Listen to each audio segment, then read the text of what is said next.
Hi and welcome back to my channel. Today I'm going to be finishing my Ocean to Outback project. I just so badly need to get it done. I've just put it off and put it off. So what I'm doing here um, is just mapping out a little branch with my disappearing pen. Now, if you haven't seen my previous posts on this, I think it's in a playlist of called Ocean to Outback, and it'll also be under slow stitching and stuff. So you can look back in that playlist and check out all the other flowers that I've done. The last one that I did was the pig face flower there, that big purpley coloured one. So I've chosen a coloured thread and it's just a brown colour, and I'm going to do chain stitch and then I whip stitch back through that, and that's how I'm going to do the branches on my wattle here. That's the section that I'm doing at the moment, the little wattle flower. And there's nothing hard here. If you can do a chain stitch, you can do this. It's just a few chains, and then when I get to the end, I whip stitch back through those chains just to make the branch a little bit thicker.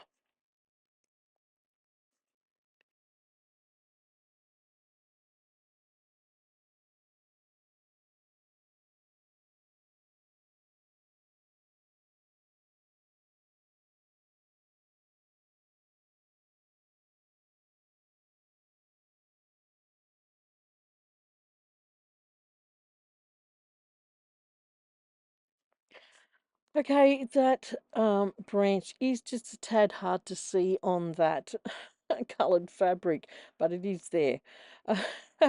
And I decided not to stitch leaves. I got this what do you call it? I don't even know what it's called. It's some sort of fiber, but there's little leaves all on it.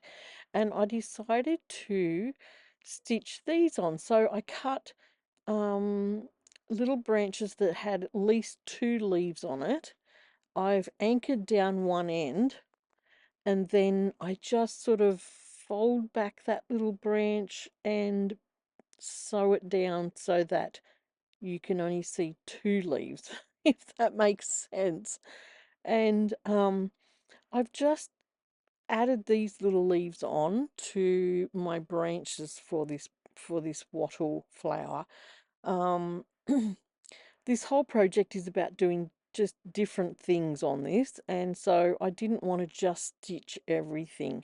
I wanted to add that textural look, and so that's why I chose. I don't use this very often, and it does look quite nice on your stitching if you don't just put it in one line, you know. And I usually use a piece of green thread to go up the middle and, you know, create that vein. So that's how I like to use this. I used it in my needle roll as well, just as a vine. So yeah, I just want to utilize that here too, and add the leaves in for my wattle.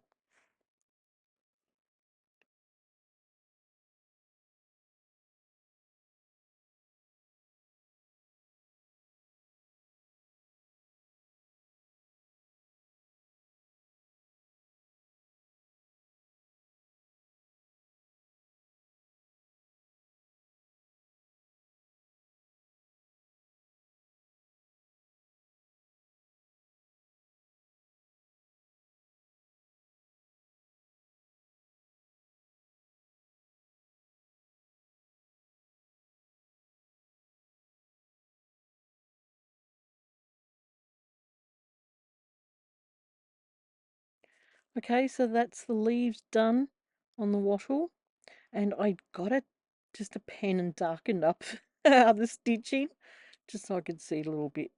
That's a good way of cheating when you do that.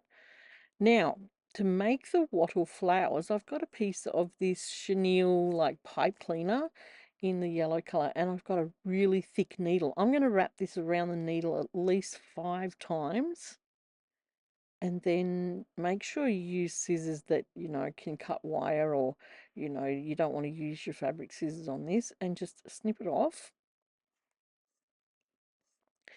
Then I'm just going to push those ends in together. And you could also use a pair of pliers to just squish it all in while it's on the needle, just so you don't feel those sharp ends. And then I'm going to pop it off the needle and sew it on. So I'm just grabbing some thread here. I think that was the 6-stranded thread that I found that I found at the Opshops, and I think I split it in half. So I'm just doing a voiceover for this because oh look, I've had no sleep last night. I had a really bad nightmare and it woke me up and I couldn't get back to sleep, and then next door's bird woke us up on daybreak. So I'm a bit sleep deprived today. That's why I'm doing a voiceover. I couldn't handle just doing it live. I don't know why. So I'm just going to come up near these branches with my yellow thread, and I'm going to sew these little pipe cleaner beads on. So I've just made little beads and I'm going back through where that was on the needle and then just sewing them down. It's a bit like well, I'm just making my own beads. Just making my own little pom-pom, I guess. And when you do it on the wire, it just holds its shape really well. So I'll show you again. It's just a really thick needle, really thick darning needle that's got no point on it. And I'm holding that there and winding it round. I think I wound it round 5 times. And then cut it off, and then just pushing your ends so that you can't feel those little sharp ends. And like I said, you can use pliers to do that, but it's easy enough to push in with your fingers. And then when you take it off the needle, you can see the little hole. I didn't show you on that one, but I think I show you in a couple more. And it just sews on so easy, and I just found that really easy to do. Now when I sewed my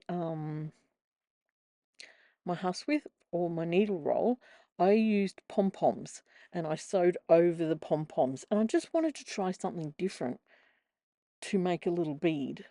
And I was inspired by a video I seen on making these Ort beads.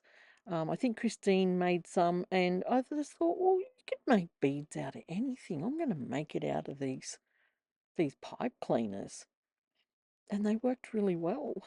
So it's just given me another great textual um, element on this piece of just something that's really different that I can sew on here. Like with the pig face, I used that nylon knitting yarn and a flower maker to make that, and I just had really a lot of fun doing that. And I put other threads with it to just bring it to life. So yeah, I'm just going to sew on um, a few pom-poms around here and make it look really pretty, and that will be my wattle branch done, or another word for wattle is acacia. And yeah, I hope you enjoy watching that process.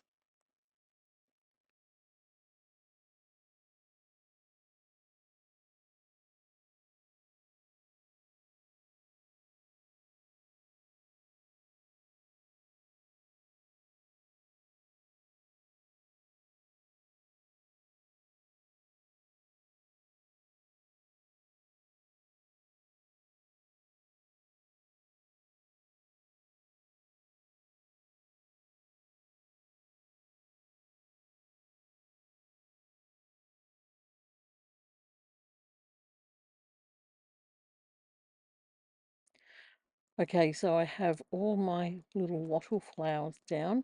Now, if you know wattle, it doesn't just come in little balls. It will come like shapes. You can also get wattle as a long flower. So if you would like to do the long flowers in the wattle, just use the same chenille stick or the pipe cleaner and bend it in half and use it as a long flower, and then just couch it down.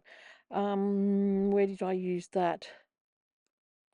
In my Mulla Mulla book, I made the wattle in the long flowers like that. So if you look over into the Mulla Mulla project, you can find that over there as well. So that's my wattle done. So the last flower now that I want to do is a gum blossom. Now I've chosen to do it with red tinsel, and these little beads here I got off a necklace, and they are actually real little gum blossom nuts, and they've been dried and used in um, in a necklace in jewelry.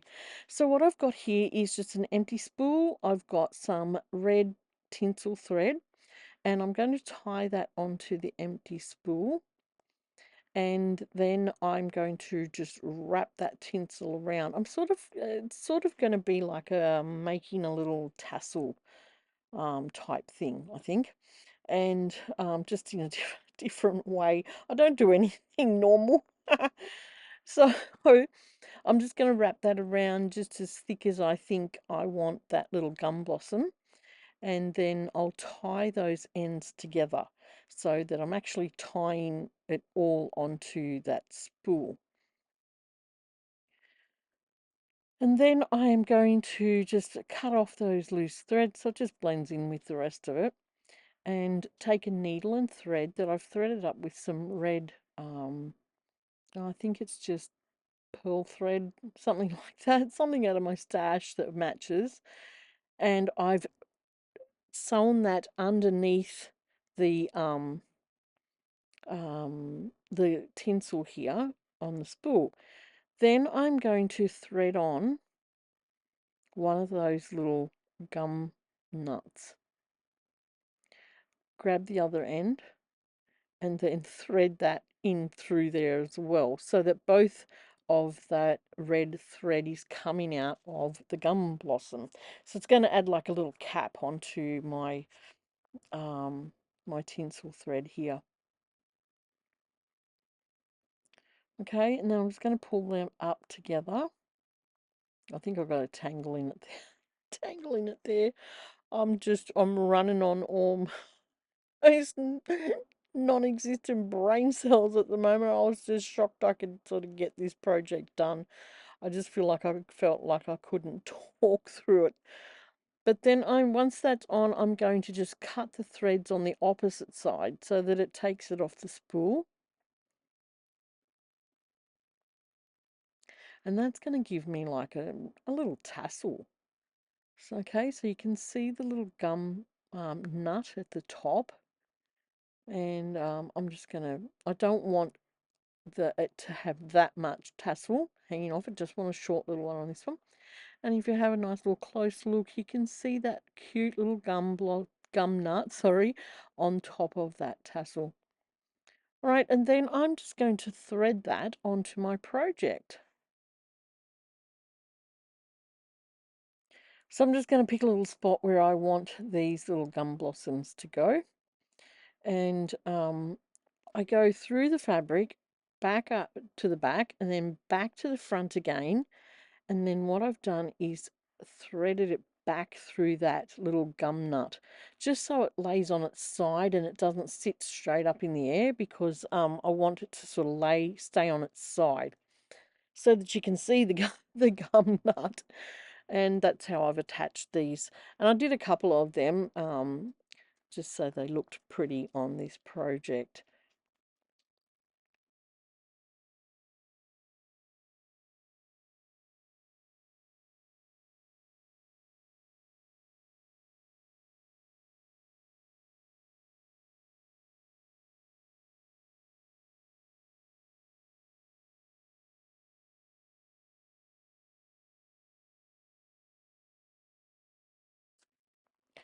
All right, I've chosen some beads for leaves. I got a heap of these beads off Temu, and it was just all a mix of just all different sorts of leaves. And I found some long ones in there that looked like long gum leaves, and I thought, these are going to be perfect for this project because I've just added so many ribbon leaves. I didn't want to add more ribbon leaves, and um, yeah, these plastic bead leaves, I think. Um, Worked great on this project. So I'm just going to attach one on here next to the gum blossom that I've just sewn on, and then later I'll add a couple more as well.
Okay, so I've picked out a few more of these little gum nuts and some of the red beads because I want to put on a couple of buds.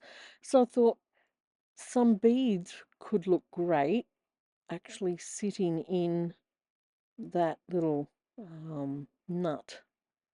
So yeah, I picked out a couple of those to put so it sort of, yeah, it looks like a little bud type blossom that's just about to pop out.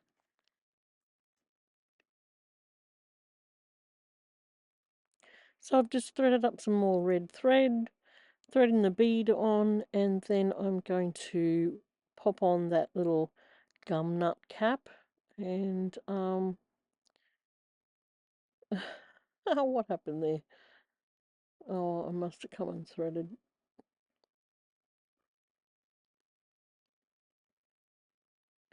Oh gosh, I hope everyone's had having a better day than me. And some of those little gum nut caps split, so I had to go through and just make sure I just gave them a little squeeze and made sure they weren't going to break because some of them were thinner than others.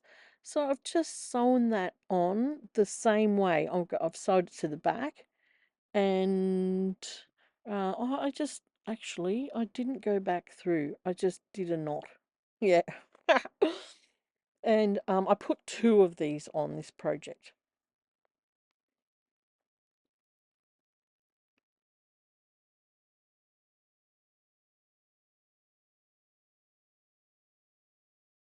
Okay, I've got my two little buds on and I'm adding one more actual blossom. And I've done that the same way, just wound it around the spool using some tinsel thread. And I'm going to sew that um, through the tinsel thread and then cut it off to make like a little tassel, and then thread that through the bead cap, which is a blossom cap, a real gum blossom cap, and then add that onto my project.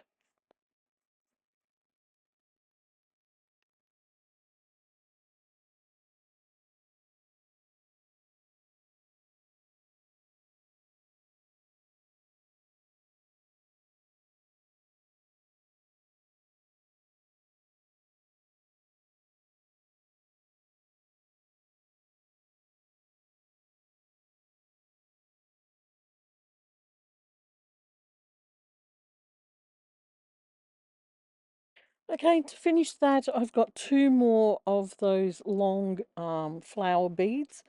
that look like gum blossoms, and I just really, they're actually a little bit hard to see on the camera, because they're clear green, but in real life they look really good on this project, and it just adds that more textural detail of just, yeah, something different on here. Like I said, I didn't want to sow more leaves, so I'm really happy how these came up, and really glad that there was a big mix of all different leaves in that pack that I could choose from. So I think I put two sows on this because there's only a hole at the top. I sewed it on one side of the hole and the other side of the hole, and it sort of sat down okay. And I also put a little spot of glue under each of those leaves.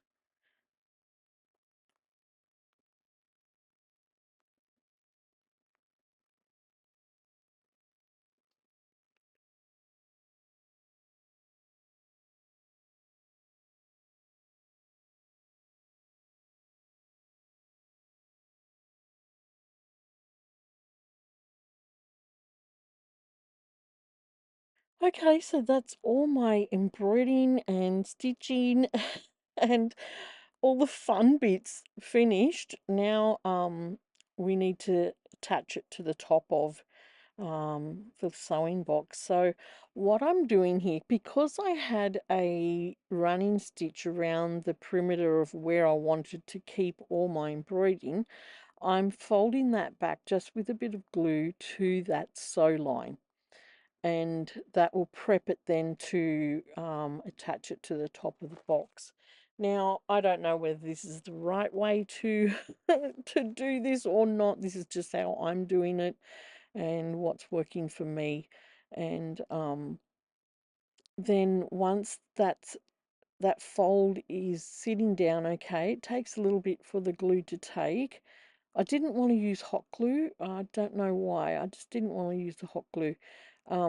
This is just a fabric glue, a clear fabric glue. And once I had that folded down, then I took out the black stitching from along that side. Um, because, like I said, it went right round the perimeter just so it could show me where I needed to stay in that boundary to do all my fancy work. So, yeah, so I just do that to each corner, and making sure that that stays down. It takes a little bit for it to take. But in saying that, it is a quick drying glue. So, um, I think I'm happy with that choice of glue, so for this project. Then I've just got my little seam ripper here. It's like a little knife. It's pretty savage, this thing. And I'm just taking out all the black thread off that um, folded edge then. And then I'll do the same for each edge as I go around.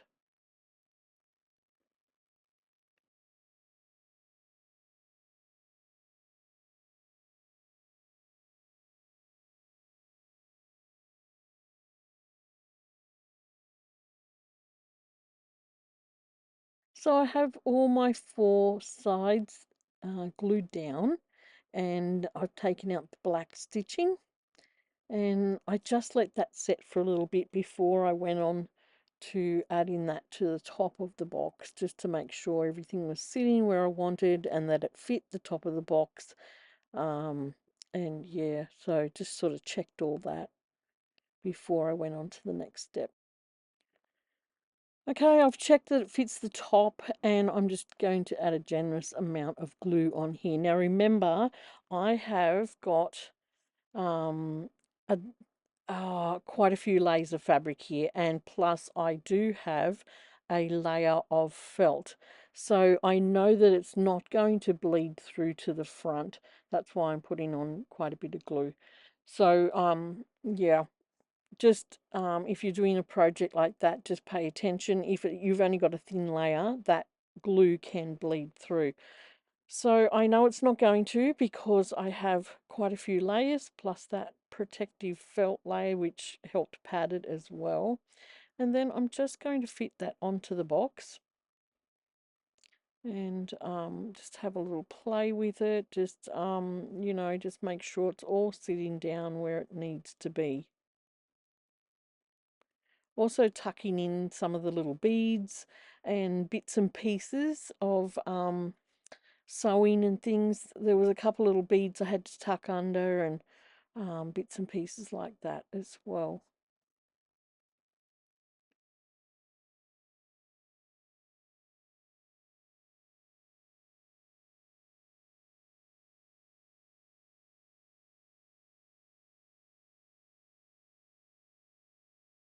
Now I have a gorgeous roll of brown gimp braid here, and I thought this would look gorgeous on this project because it actually matches in with some of the colours in the actual basket. So I glued the end, um, put some glue on the end and cut it off nice and neat on the end. And I will start at the back and I will put some glue along the edge and start to put that gimp braid down. Now, I um little tip here, if you're doing this sort of gluing of the gimp braid, put it on the back of the gimp braid and do it that way, not on your project. I sort of found out the hard way here because I did add a little bit too much glue around this wattle corner. And to fix that, I actually cut off some um, more of these little leaves and stuck them where I could see glue. Ah, don't do that. Oh gosh. Yeah, that's where I come unstuck in that corner. Not unstuck, I came stuck. It's stuck, but I that's where I had to add, see right in that corner, there was too much glue. So what I did was add more little leaves in that corner. And that worked really great. I was able to save that and learn from my mistake for the rest of the box.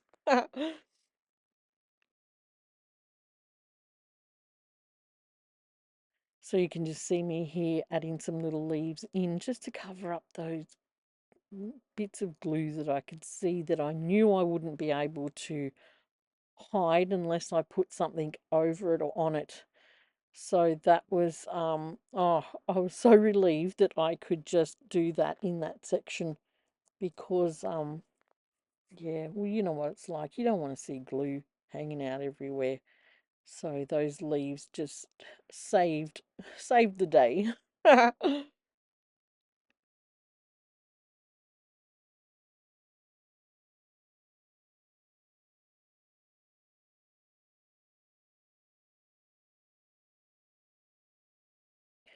Now, this is how you should do it. Or I sort of found out the hard way. It's better to put the glue on the back of the gimp braid because then you can see how much glue you actually need. And it worked a lot better. So just manipulate the corner around. It's pretty easy to do that with that gimp braid. It's pretty accommodating on the corners and bends quite nicely. And then I just continued to do that then all around the rest of the lid. And that's just covering up the connection between my stitching project and the actual sewing box. And it just looks really nice. Now look, when I'm finished, it's not exactly perfectly straight. This is just a handmade project. It doesn't turn out exactly straight. There's little bumps here and there because of the way that I've stitched it.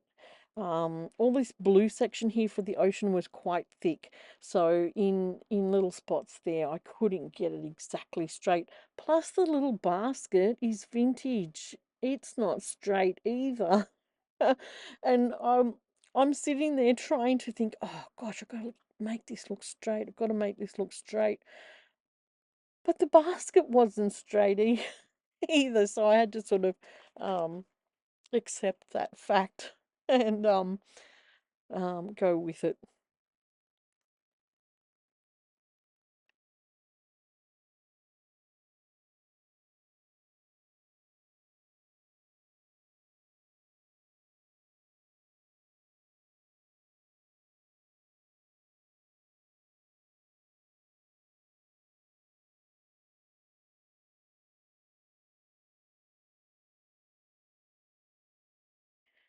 So I tried really hard to get a nice, neat finish on the gimp braid.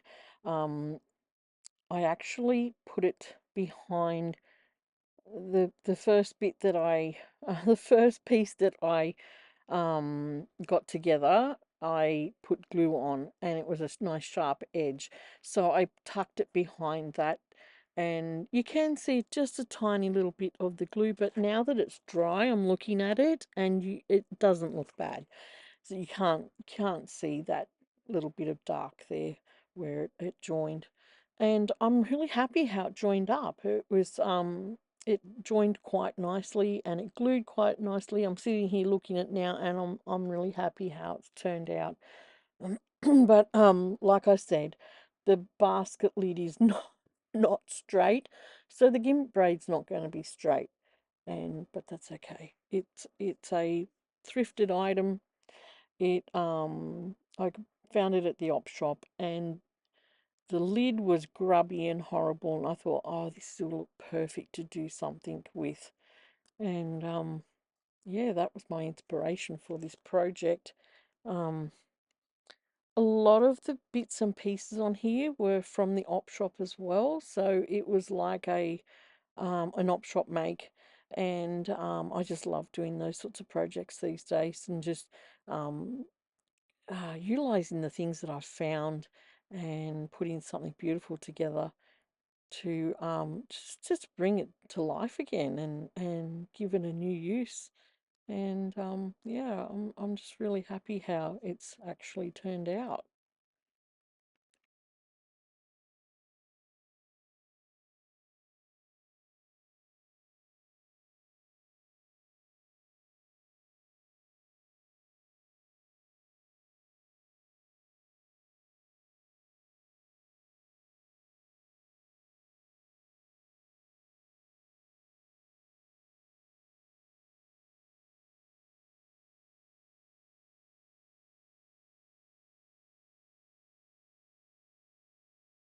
So here is my finished Ocean to Outback project, and that is repurposing this gorgeous little vintage sewing box and give it new life.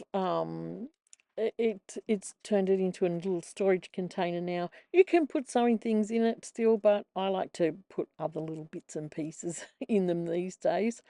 And I'm just really happy how it's turned out.